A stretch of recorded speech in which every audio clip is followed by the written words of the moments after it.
The army dwindling to the vanishing point. The whole were knowing I never want to do the spreading or the disgusting alarm and despondency, but no point beating about with the brush when the chips down. The whole object or this week's column, apart from the regular purport adding to the living treasury whole little, is to get in quick with a bit of the smart recurring, especially with the school leaving period coming up. And a lot of young Brits appearing on the market.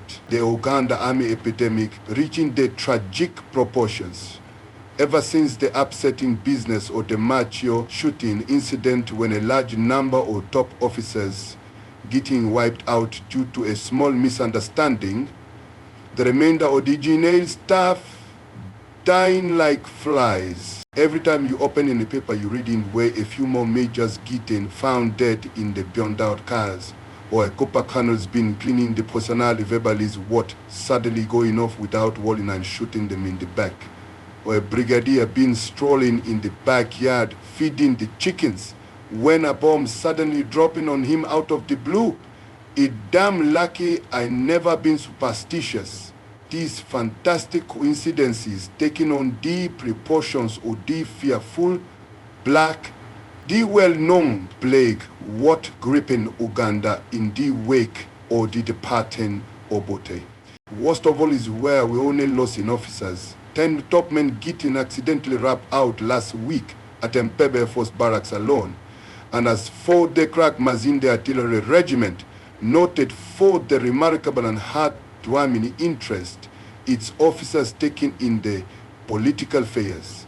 It correctly consisting entirely Ganambobo who damn good when it just a matter of polishing the shells and making the regimental good, but who leave in a lot to be desired when it coming to laying down a barrage on account partly of being unable to read the handbook, and partly of believing that any big bang showing that God's getting angry and he got to go out start looking in the chicken guts for advice on what to do next.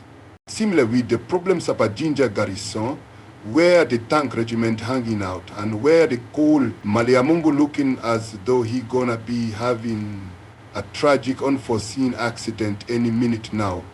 The whole armored might of Uganda soon gonna be in the hands of the private troopers, and anyone what seen them trying to remember which hand they holding the fork in so as to work out the difference between left and right not gonna have too many illusions about the lightning blitzkrieg capacity of the Uganda Panzer Corps. So what we looking for at this junction is an entire new officer elite, and it no good looking in Uganda neither. Every time we send in the truck out with the megaphone and the leaflet, etc., the streets emptying in 2 seconds flat, no one feeling like making a career as a regular officer until the epidemic person.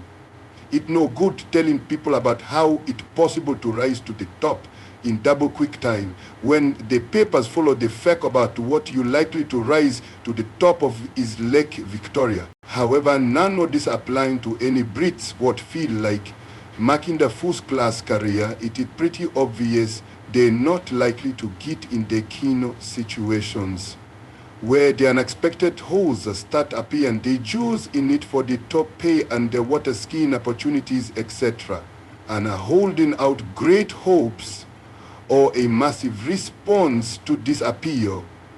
And everyone knowing about the great respect I got for the British officer, not to mention where you can see him in the dark, which when you the president of Uganda is an item what come in a pretty damn high on the list of priorities.